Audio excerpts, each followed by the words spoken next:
নমস্কার বন্ধুরা, মিমিস কিচেনে আপনাদেরকে আরেকবার স্বাগত জানাই। আজ আমি আপনাদেরকে ওটসের চিল্লা আর তার সাথে একটা হালকা তরকারি বানিয়ে দেখাবো। এখানে আমি 1 কাপ মতো নিয়ে নিয়েছি ওটস, এই দেখুন। আর তার সাথে আমি নেব 1 কাপ মতো সুজি। এবার এটাকে ভালো করে আমি পেস্ট করে নেব গ্রাইন্ডারে। এই দেখুন পেস্টটা তৈরি হয়ে গেছে। এবার এর মধ্যে আমি দিয়ে দিলাম 1 কাপ মতন টক দই। এবার ভালো করে আমি এটাকে মিশিয়ে নেব আর দিলাম আন্দাজ মতন নুন। এবার ভালো করে চামচের সাহায্যে এটাকে আমি মিশিয়ে নিচ্ছি। এটা একটা খুব হেলদি ব্রেকফাস্ট, বা যারা ডায়েট করছেন তারা এটা লাঞ্চ বা ডিনারেও হালকাভাবে খেতেই পারেন। এটা হয়তো অনেকে খেয়েও থাকেন। আমি আজকে ব্রেকফাস্টে এটা বানিয়েছিলাম, তাই আপনাদের সাথে ভিডিওটা শেয়ার করছি। এবার আমি এটাকে আধা ঘন্টার মতন ভিজিয়ে রেখে দেব। এরপর প্রেসার কুকারের মধ্যে আমি অল্প পরিমাণে দিয়ে দিলাম সাদা তেল।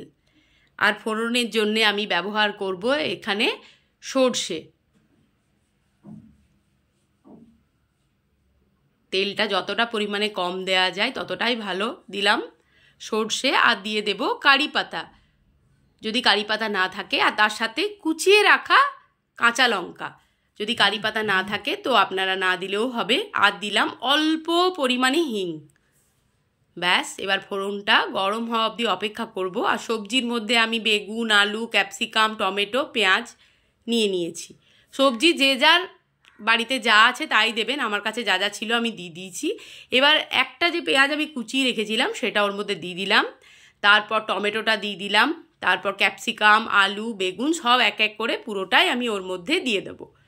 আলাদাভাবে হালকা করে ভাজার কোনো দরকার নেই, সবটাই একসাথেই দিয়ে দেবেন সবজিগুলো। এটা খেতে খুব ভাল লাগে। এরকম প্রেসার কুকারে করে নিলে তরকারিটা তাড়াতাড়ি হয়েও যায় আর খেতেও খুব ভালো হয় এবং হেলদিও হয়।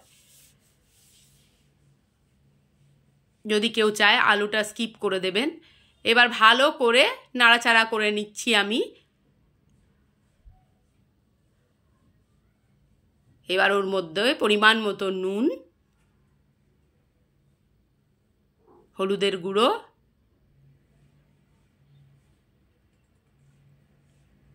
অল্প একটু দিয়ে দিলাম ধনের গুঁড়ো। এবার ভালো করে একটু খুন্তি দিয়ে মিশিয়ে নেব।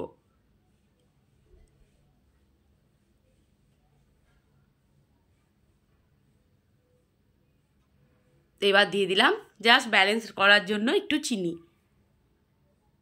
এবার জল দিয়ে আমি প্রেসার কুকার বন্ধ করে দেব।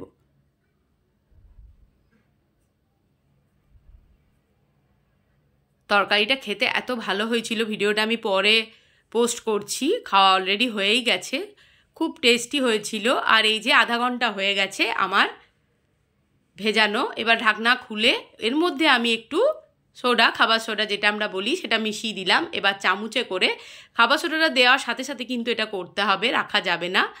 এবার আমি মিশিয়ে নেব ভালো করে। আর একটু জল দিয়ে মিশ্রণটা একটু পাতলা করে নিচ্ছি। এই দেখুন খুব সহজে এটা হয়ে যায়। চাইলে এটা আপনারা বাচ্চাদের ব্রেকফাস্টেও দিতে পারবেন, হেলদি একটা, এবং পেটটা ভীষণভাবে ভরে যায়। একটা যদি এরকম চিল্লা খাওয়া যায় মোটা করে বানিয়ে, তো মোটামুটি সারা দিন কাটিয়ে দেওয়া যাবে অনায়াসে। এইভাবে ঘুরিয়ে ঘুরিয়ে একটা একটা করে বানিয়ে নিতে হবে।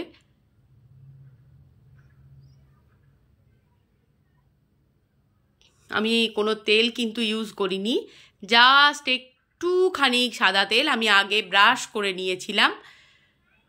ব্যাস, কোনো তেল না দিলেও হবে। যদি চান তো কোনো তেল ছাড়াও এটা আপনারা অনায়াসেই ননস্টিক প্যানে করে নিতে পারবেন।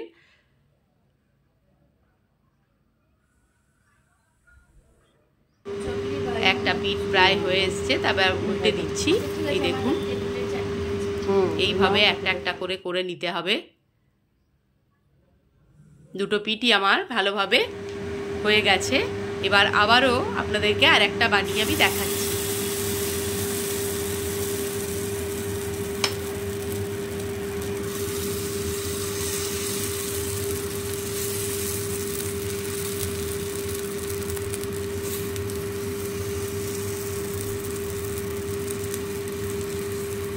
যদি চান তো এর ওপর দিয়েও আবার কুচিয়ে রাখা পেঁয়াজ ধনেপাতা দিয়ে এইভাবেও করে খেতে পারেন, যেটা যার ইচ্ছা হয়। আমি কিন্তু এইভাবে বানিয়ে তরকারি দিয়েই খেয়েছি, সেটাই আপনাদেরকে দেখিয়ে দিলাম।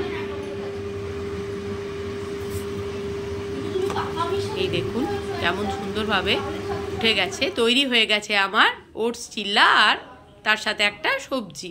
ভিডিওটি ভালো লাগলে like, comment, share and subscribe করে আমার পাশে আপনারা থাকবেন।